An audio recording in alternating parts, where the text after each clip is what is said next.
believe ito ang last namin. Kaya ko si Bebot ang pinapadala ko. Because si Bebot Alvarez, siya yung talagang pinakauna nagpalakad ng mga papel about the desirability of Mindanao seceding from the Republic of the Philippines. Siya yun ang una talaga. Kaya ko siya nilagay dyan so that we can pursue because by this time he would know the verbiage. It would not be, hindi naman rebellion, hindi yan sedition. There's a process in that. I think before the UN, where you would gather signatures from all sorts in Mindanao, magpirma, verified under oath in the presence of so many people, decide that we want a separate. Kaya kung ganon lang naman kayo dyan sa Luzon, pati sa Visayas, bahala kayo. Lahat, nandito man sa atin lahat. We all give our resources to them. Wala man ang Samar, ang Cebu, wala man nagpadala sa atin ng saging. Tayo man ang Mindanao is rich. But of course, kung mag-separate independent to, at magpuntahan lahat dito ang Pilipino, then it's gonna be a big problem. So, on its growing years, you have to restrict. But you can come. Mga taga Luzon, Visayas, we will not deny you, Filipino. Pero, hindi naman, not really, hindi naman passport. Kunting ano lang yung ibigay na card. Kung mag-independent tayo, kung kayo rin, ako gusto ko talaga, gusto ko na. Nagsawa na ako sa ilang presidente na kasi from one glory. Wala nangyari sa Pilipinas. Angat, no?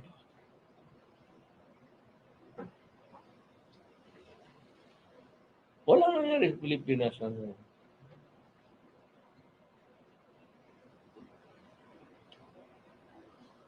Kaya we'll try to make a political party. Ako, in front of Bebot now, I would insist na kukuha tayo ng mga partido na mga party mates naman. At least may, hindi naman yung prinsipyo the highfalutin thing mo. Marunong magtingin. Saka hindi yung convenience na isang liparan lang dito. But I do not really, wala akong masabi dun sa mga congressman na pagkatapos for PDP yan, pagkatapos takbo na kaago doon sa lakas. Okay lang.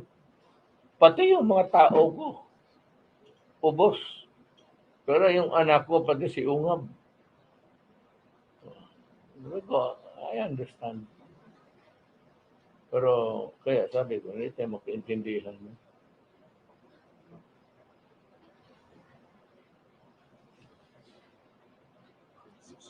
Is this a secessionist movement, Mayor?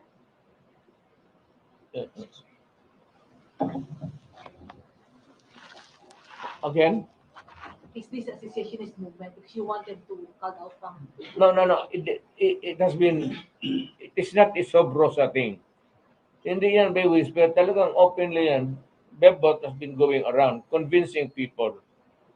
Pero kami, alam ko, maganda yan, pero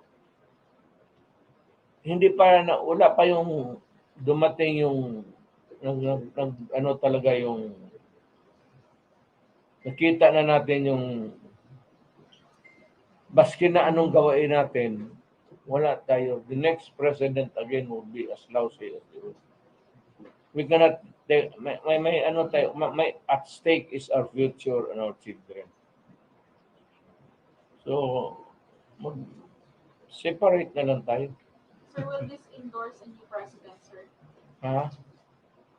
Will this endorse a new president, the new party that you are? No, wala na ako. Retired. I will just be an advisor. At kung may itong matuloy man itong Mindanao, I will not run for any public.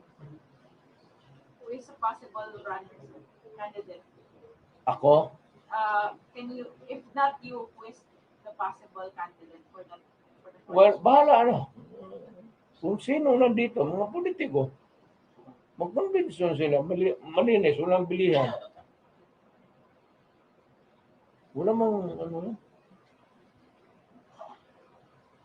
Okay, can we entertain a question from Edith Regalado? Are we seeing the end of things that after your declaration Sunday night, COMELEC suspended? Puta, sipain ko sila. Pati yung ICC. Ako, I would like to tell this to Mr. Marcos. Sir, bitawan mo yung ICC. Huwag mo akong tulungan dyan. Ako na ang bahala.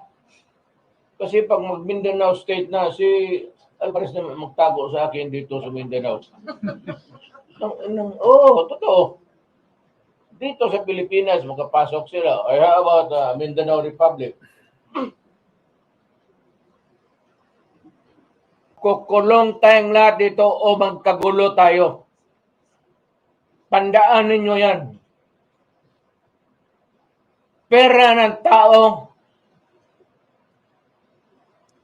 doon sa signatures. Alam ninyo yan. Why don't you find out? Trabaho ninyo yan eh. Ninyo yan to validate. When do you validate? Kung nandyan na sa inyo lahat, kaya ninyo yan? Isasahay ninyo ulit. All you have to do is to hanap mo ng mga tao doon. Ano ba nangyari dito? Ito, nagbili ano. But was the Failing to do that, that is in neglect of duty, irremis. Pati kayo masasali dyan. Plans sa Pilipinas and everything. We, since I have publicly acknowledged gusto na ko si Bebot Muhed sa mga Davao grouping. Not necessarily a party. Mag-istorya mo. Then we would listen to him. Kasi may nakibaw sa webwital. Papel-papel pa sa doon. Basa mo lang. So what would you, saan tawag na ito ani Mayor? Political party or movement? It's a movement. It can be a political party. Pag naanay gobyerno, then we'll have a political party. But the movement to start ang makinarya para mulihok na towards independence. There's a process. Mato pa o dili ta ba kaingon nga kitay mag-report mo si Zid ana madugo yan. Probably yung mga tagal petition, probably yung mga taga Mindanao o signature campaign lahat yung tarong talaga ba yung tinuod. And if whoever is in charge there would say that, okay, let's have a plebiscite. O kung magsabi lahat na taga Mindanao, alis kami. Okay, tayo na. Ikaw, kung hindi mo gusto, lumipat ka na lang. Umalis ka na sa Mindanao. Pagbalik mo, hingihan kita ng pass card. Pass. Hindi visa. Ano yung passport? Taga saan ka man? Sa probinsya mo? Tatanong. North Cotabato? Mindanao, Yapon. No? I'm just just going to correct some. The only reason, remember this, do not misquote or dagdagan ninyo or tanggalan ninyo. The only reason na bakit kami talagang disappointed is ang pera ng bayan. Putang ina, sinasalsal nila, inuubos kung anong pinaggagawa. Ang magtaong bayan, pobre pa rin. Yang bilyon na yan, kung itinapon niya doon sa public,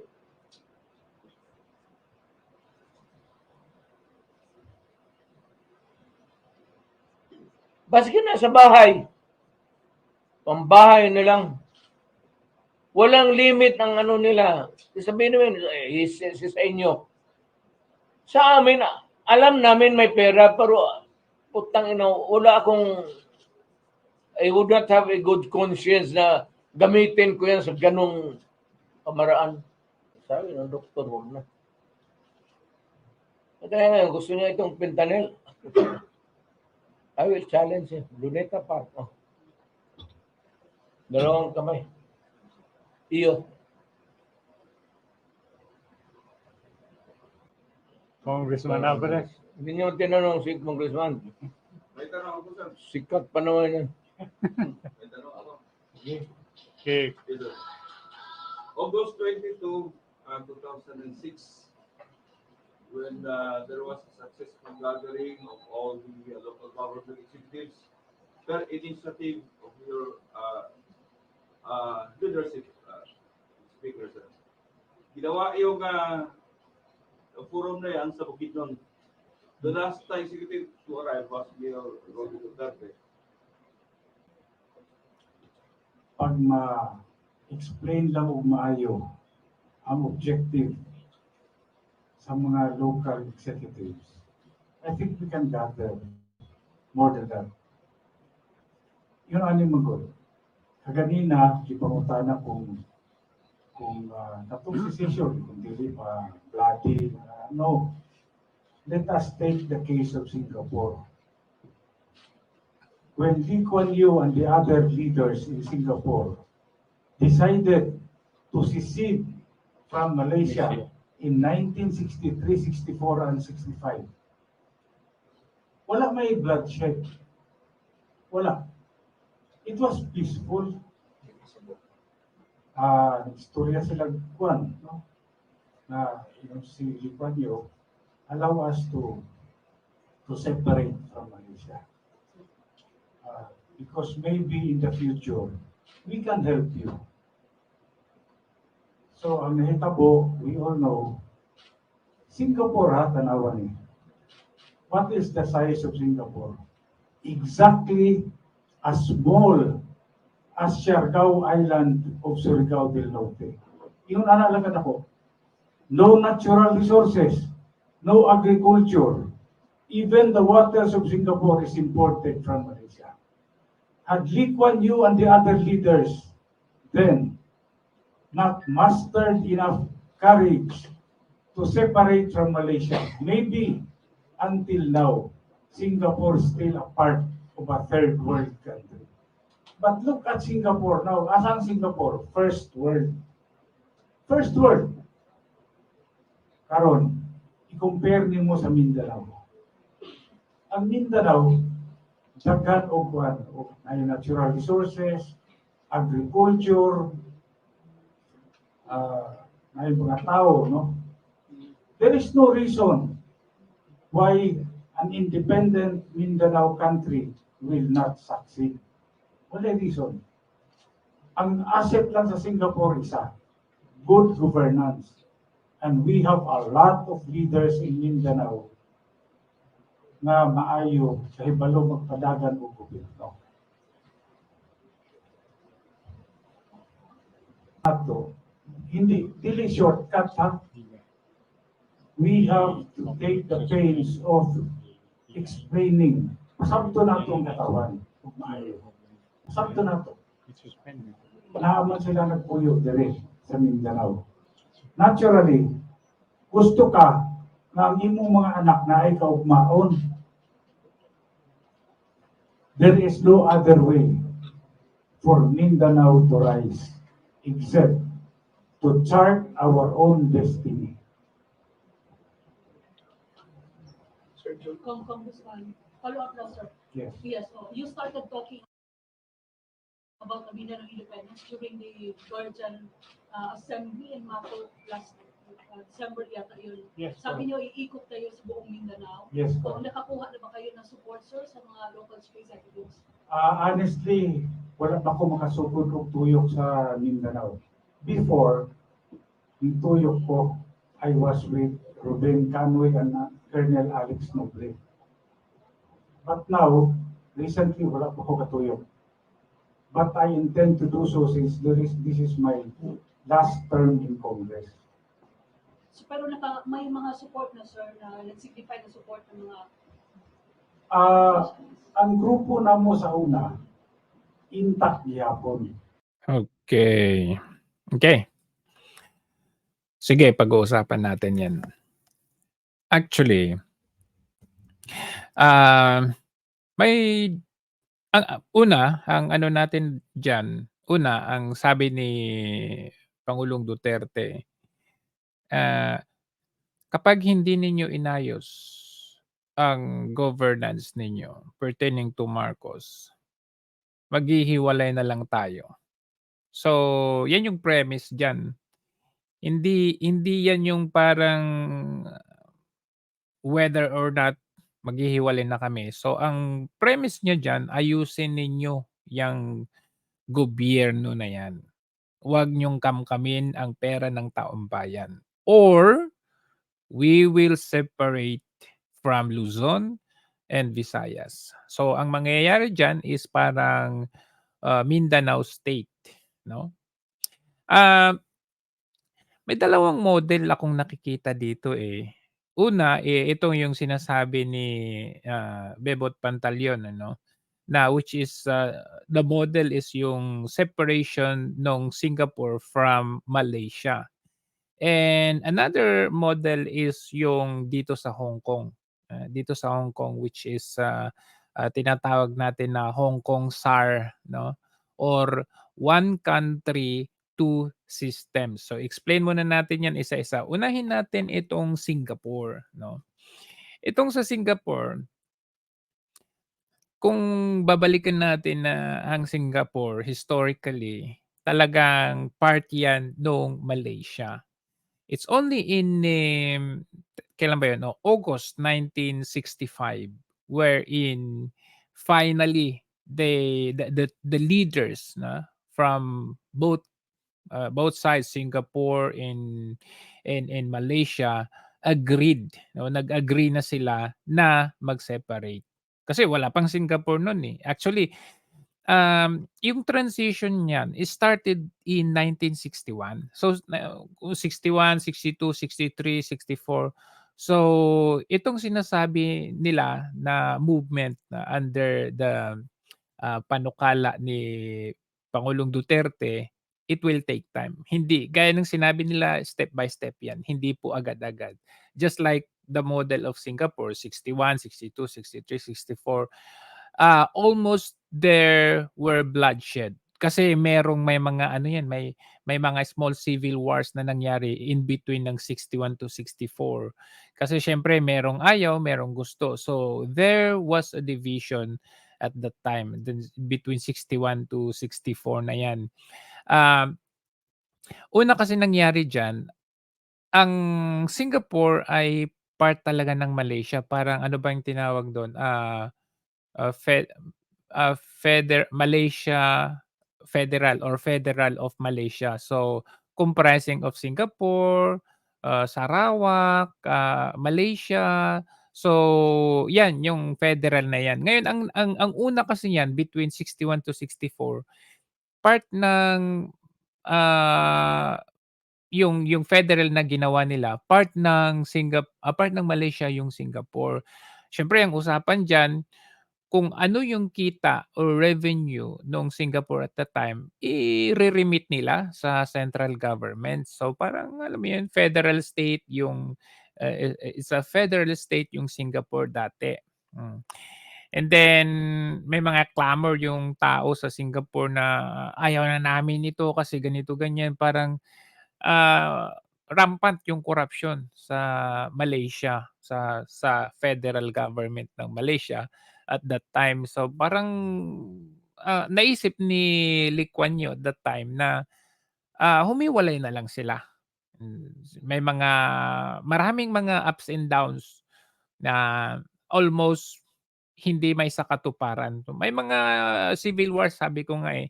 And then sometime in 1964, nakaisip na itong prime minister nung Malaysia at that time na sabi niya, the only solution to this is to finally secede. Separate na i-separate na natin yung Singapore from Malaysia. So nagkaroon sila ng mga convention, usapan sa outside sa UK gano'n, nagpirmahan sila, nag-meeting sila ng Singapore side, nag-meeting sila ng Malaysian side, and then nag-meet sila and then nagpirmahan and then finally. So this is a matter of understanding between leaders kasi finally naisip nung Prime Minister ng Malaysia na, "O sige na nga." Yung parang gano'n. So kung 'yan yung imo-model natin sa sariling bansa natin na sana kung kung itutuloy ito, open-minded yung current government. Kasi gano'n ang nangyari sa sa Malaysia, somehow finally parang alam mo yun, ayaw nung prime minister ng Malaysia at that time na magkaroon pa ng bloodshed. Remember, there were small civil wars among them at that time. So na-realize niya na isa lang ang solusyon dito, ang ibigay na ang kalayaan sa Singapore. So sumiparit yung Singapore. To cut the story short, sa galing at tino nitong si Lee Kuan Yew, anong ginawa niya sa Singapore? Sabi nga ni Alvarez, walang natural resources ang Singapore, even water humihingi sa Malaysia, 'di ba? But anong ginawa niya? To cut the story short, Singapore is now first world country. Nasaan yung Malaysia? Napag-iwanan. So, kung titingnan natin 'yan, siguro yung mga tao sa Malaysia parang naiinggit 'no, sa Singapore kasi sila napag-iwanan, yung Singapore naging first world country na. So, makita mo talaga dito is somehow it's not only yung yung system, but it's who is the one governing? Yung tao ba ay may puso na magbigay ng serbisyo sa taong bayan? Yung totoo, hindi yung mangangamkam ka lang.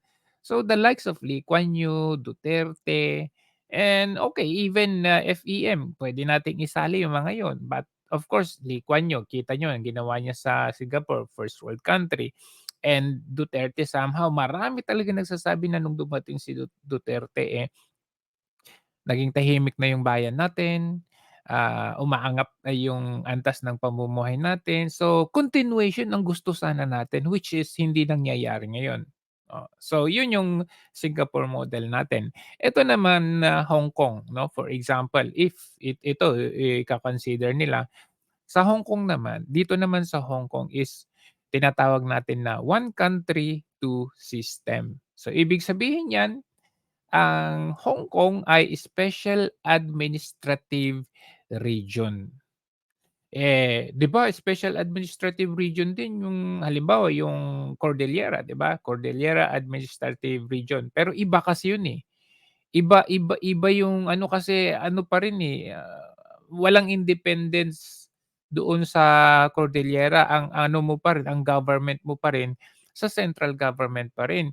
In contrast dito sa Hong Kong, it is a special administrative region whereas you have your own leader, although hindi president yung leader mo dito sa Hong Kong. You have your own leader here, everything, in and outs, revenue, ikaw ang mamahala niyan.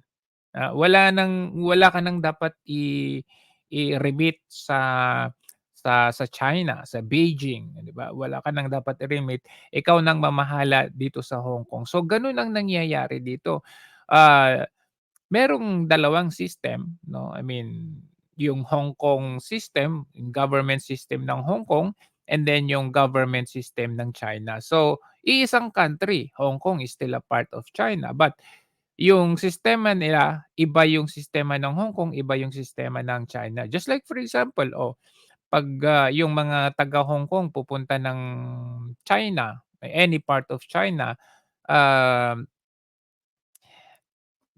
hindi nila kailangan ng visa, passport okey na. But 'pag yung taga China pupunta ng Hong Kong kailangan nilang mag-apply ng visa. So you could see yung ano, yung different system, 'di ba? Pero isang country yun. Puwedeng isipin nung taga China, "Uy, bakit kailangan naming mag-ano ng visa papunta ng Hong Kong?" Actually, alam niyo ba kung ilan yung visa na binibigay lang sa China? I think 7 days if I'm not mistaken. Samantalang tayo puwede tayong pumunta dito ng Hong Kong na visa-less, 'di ba? 14 days kaagad ang itatatak sa atin. Pero yung taga-China, 'pag pupunta sila ng Hong Kong, kailangan nilang mag-apply muna bago sila mag-flight. So, mag-apply muna sila doon sa China ng Hong Kong visa bago sila pumasok ng Hong Kong. So, merong dalawang system talaga, 'di ba? So, kung yun yung mangyayari na parang, ang one country, two system, pwede mangyari yun sa atin. Like for example, yung Luzon at Visayas is, i-consider natin na Pilipinas. Tapos yung Mindanao, i-consider pa rin natin na Pilipinas, pero kung merong pagkakaiba sa sistema, like for example nabanggit ni PRRD na, okey na yung pass card, 'di ba? Hindi na unlike dito sa Hong Kong kailangan ng passport ng Hong Kong, passport ng China. So, kahit na magkakaroon tayo ng separation ng Luzon, Visayas, to Mindanao ay depende na rin 'yun sa pag-uusap kagaya ng sinabi ni Bebot Alvarez at, ni Pangulong Duterte na kailangan i-educate muna yung taong bayan niyan. Hindi po basta-basta na mangyayari, ito na yung gawin natin. So, kailangan din nung, ah masusi na pag-aaral dito bago i-implement. So, siguro kung yung one country, two system puwedeng pass card, okey na, 'di ba? Nakarating ka ng Mindanao o ibang state na yon, Mindanao State, but considered Philippines pa rin kasi one country, two systems. Whereas doon naman sa Singapore model, ang mangyayari diyan, total separation. Ang magiging labas niyan is yung Mindanao is country na. Isang bansa na yung Mindanao, tapos yung Luzon, Visayas, yun na yung Pilipinas na ano, na country. So, dalawang country na yan, magse-separate na yan. So, depende na lang kung anong mangyayari in the future dito kasi, although ito naman ay hindi naman kagaya ng ginagawa nila dito sa charter change na ito na talagang, very hideous 'no, patago na to the point na gusto nilang itsapuwera yung Senado dito at itsapuwera yung taong bayan na very ano, traitor ang labas nito dahil sila-sila lang naman tapos ipapalabas nila na ito ay people's initiative or kagustuhan ng taong bayan where it is very different. Just like for example dun sa federal government na gusto sanang i-impose nitong si Pangulong Duterte, yun ay kagustuhan ng tao yun, eh. Yun yung talagang tunay na tinatawag na people's initiative kasi kagustuhan ng taong bayan na mag-switch na tayo to, federal government. Eh, ito wala, patago talaga ito, eh, 'di ba? So, ang tanong ko sa inyo, ah, just in case ba na ito ay ipu-pursue. Payag ba kayo na mahiwalay ang Mindanao sa Pilipinas? Yun lang.